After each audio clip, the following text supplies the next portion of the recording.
ये कहानी है चमन पेठे वाले की। चमन एक खेड़ गांव में रहता था। चमन के पास एक छोटी सी जमीन थी जहां वो कद्दू उगाया करता था। जब कद्दू हरे हो जाया करते थे तो वो उन्हें अपनी पत्नी नलिनी को दे दिया करता था और नलिनी को कद्दुओं को काटकर चाशनी बनाकर उसमें कद्दू डालकर कड़ी आंच पर पकाना पड़ता था। तब जाके चमन के मशहूर पेठे बनते थे। चमन इन पेठों को बाजार में ले जाया करता था। पेठे ले लो, पेठे ले लो, आगरा के पेठे, चमन के स्वादिष्ट पेठे। एक बार खाओगे बार बार आओगे। चमन के स्वादिष्ट पेठे ले लो। जैसे ही चमन आवाज लगाता, आसपास के सारे ग्राहक उसी के पास दौड़े चले जाते थे और बाजार के दूसरे व्यापारियों को चमन एक आंख नहीं भाता था। उन सब को चमन से जलन थी। चमन अक्सर ये सोचता था, मेरे पेठे इसलिए अच्छे बनते हैं क्योंकि मैं कद्दू खुद बड़ी मेहनत से उगाता हूं। एक बार चमन अपने घर लौट ही रहा था कि अरे चमन बेटा। अरे मामा जी, आप? कितने दिन से तुम्हें याद कर रहा हूं, अब जाके तुम मिले हो। चलो घर चलते हैं। चमन अपने दूर के मामा के साथ उनके घर गया। पल्लवी, जरा पानी ले आओ। अभी लाई बाबा। पल्लवी बहुत खूबसूरत थी। जब वो पानी लेकर आई तो चमन उसको एकटक देखता ही रह गया। अरे पानी पियो बेटा। हाँ मामा जी। और बताओ क्या हाल चाल, व्यापार कैसा है? आपके आशीर्वाद से सब अच्छा है। बेटा बुरा मत मानना, लेकिन तुम्हारी शादी को 10 साल हो गए, लेकिन अब तक कोई औलाद नहीं है। मैं भी उसी दिन की राह देख रहा हूँ जब मेरे घर में किसी बच्चे की किलकारियां गूंजे। तो समस्या क्या है? दूसरी शादी कर लो। मुझे कौन लड़की देगा? तुम हाँ तो बोलो, मैं अपनी बेटी तुम्हें देने के लिए तैयार हूं। चमन को तो अपने कानों पर विश्वास ही नहीं हो रहा था। चमन घर गया और उसने नलिनी की ओर देखा। एक नलिनी है जो बदसूरत है और उसके चेहरे पर झुर्रियां भी हैं, और एक पल्लवी है जो इतनी खूबसूरत है। एक महीने बाद एक मंदिर में चमन और पल्लवी की शादी हुई। फिर वो लोग घर पहुंचे और अपने पति की दूसरी पत्नी देखकर नलिनी जोर जोर से रोने लगी। मुझसे ऐसी क्या गलती हो गई कि आपने दूसरी शादी कर ली? तुम मुझे अब तक एक बच्चा नहीं दे पाई, यही तुम्हारी सबसे बड़ी गलती है।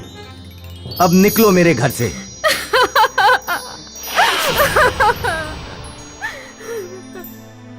नलिनी रोते हुए वहां से निकल गई। चमन की नई पत्नी पल्लवी हमेशा सस्ती संवरती रहती थी। चमन को पल्लवी बहुत पसंद थी। फिर एक दिन, ये कद्दू लो और पेठे बना दो। कल से मैं वापस पेठे बेचने जा रहा हूँ। ठीक है जी। पल्लवी ने कद्दू काटे और फिर चाशनी पकाने लगी। अरे बाप रे, इसकी गर्मी से तो मेरा सारा मेकअप खराब हो जाएगा। एक काम करती हूँ, इन सबको डाल देती हूँ, बाद में बंद कर दूंगी। पल्लवी ने कद्दुओं को चाशनी में डाला और छोड़ दिया। अगले दिन चमन सारा पेठा बेचने निकल पड़ा और हमेशा की तरह जैसे ही उसने आवाज लगाई, सारे ग्राहक उसकी ओर खींचे चले आए। पेठे ले लो, पेठे पेठे ले लो, आगरे के पेठे, चमन के स्वादिष्ट पेठे। एक बार खाओगे बार बार आओगे। चमन के स्वादिष्ट पेठे ले लो। चमन घर गया। सारे पेठे बिक गए, और बना दो। पल्लवी ने फिर से कद्दू चाशनी में डालकर छोड़ दिया। अगले दिन चमन फिर से पेठे बेचने निकला। पेठे ले लो, आगरे के पेठे, चमन के स्वादिष्ट पेठे। एक बार खाओगे बार बार आओगे। चमन के स्वादिष्ट पेठे ले लो। लेकिन इस बार कोई भी ग्राहक चमन के पास नहीं आया। चमन सोचने लगा, अरे ये क्या, ग्राहक आ क्यों नहीं रहे हैं? चमन शाम तक बैठा रहा, लेकिन कोई ग्राहक नहीं आया। कितना खराब दिन है, एक भी ग्राहक नहीं आया। लेकिन ऐसा क्यों? कहीं पेठे में कुछ गड़बड़ तो नहीं? चमन ने अपना एक पेठा उठाया और चखा। थू थू थू थू, इतना बेकार स्वाद, छी! इसीलिए कोई ग्राहक नहीं आया। चमन को पल्लवी पर बहुत गुस्सा आया। वो सीधे घर गया। पल्लवी, पल्लवी, ये क्या है? ऐसे कोई पेठा बनाता है? कद्दू पके तक नहीं है। मुझे जैसा आता था मैंने बना दिया, और मैं उस चूल्हे के पास सारा समय बैठकर इन कद्दू को पका नहीं सकती। मेरा चेहरा काला हो जाएगा, मेरा सारा मेकअप खराब हो जाएगा। तुम्हें अपने मेकअप और चेहरे की पड़ी है, और मेरा व्यापार, उसका क्या? वो आप देखिए, आपका व्यापार है, आप खुद ही पेठे बना लीजिए। तुमसे लाख गुना अच्छी नलिनी थी। उसने मुझे कभी उल्टा जवाब नहीं दिया, और उसके पेठे कितने स्वादिष्ट थे। मैं ही मूर्ख था जो तुमसे शादी की। अगर आपने मुझसे शादी पेठे बनाने के लिए की थी तो आप मुझसे पहले बता देते, मैं शादी ही नहीं करती। मैं जा रही हूँ अपने बाबा के घर। पल्लवी घर छोड़कर चली गई, और अब चमन अपनी गलती पर पछता रहा था। ये सब मैंने क्या कर दिया? हाय! चमन को खूबसूरती के चक्कर में अपनी पहली बीवी से भी हाथ धोना पड़ा। इसलिए बच्चों, कहते हैं कि असली खूबसूरती रंग रूप में नहीं बल्कि गुणों में होती है।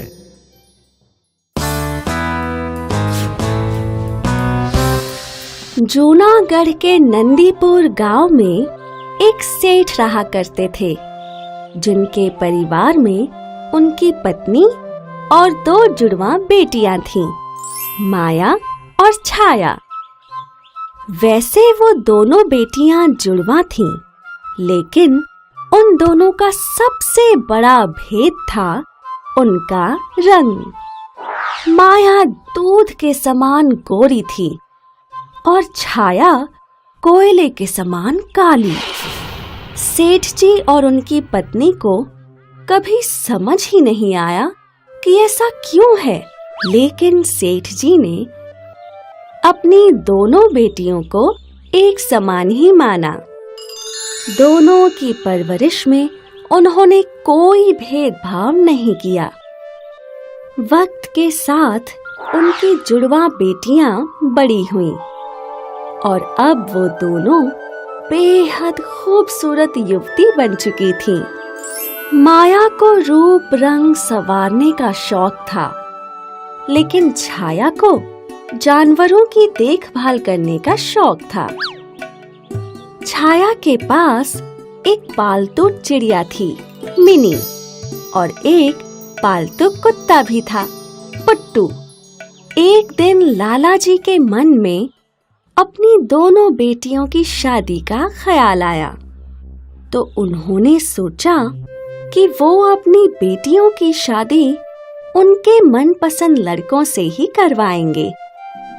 इसीलिए उन्होंने इस वर्ष उनकी बेटियों के जन्मदिन पर एक दावत का आयोजन किया। और जन्मदिन की दावत में सेठ जी ने गांव के सभी कुंवारे लड़कों और उनके परिवार वालों को भी बुलाया था। सभी लोगों ने माया और छाया को शुभकामनाएं दी, लेकिन सभी का ध्यान सिर्फ माया की ओर था। किसी ने भी छाया की ओर देखा तक नहीं। दावत खत्म हो जाने के बाद छाया अपने कमरे में गई और रोने लगी। मुझे कोई पसंद नहीं करता, कोई भी मेरी ओर देखता भी नहीं। क्या मेरा रंग काला है? ये मेरी गलती है। और तभी छाया का पालतू कुत्ता उसके पास आया। छाया उसे पकड़कर रोने लगी, लेकिन तभी उसके दोनों पालतू जानवर उसके कपड़ों को खींचने लगे, मानो जैसे वो छाया को कहीं ले जाना चाहते थे। छाया अपने पुट्टू और मिनी के साथ चल पड़ी। पुट्टू और मिनी छाया को जंगल के रास्ते पर ले गए। तुम लोग मुझे कहाँ ले जा रहे हो?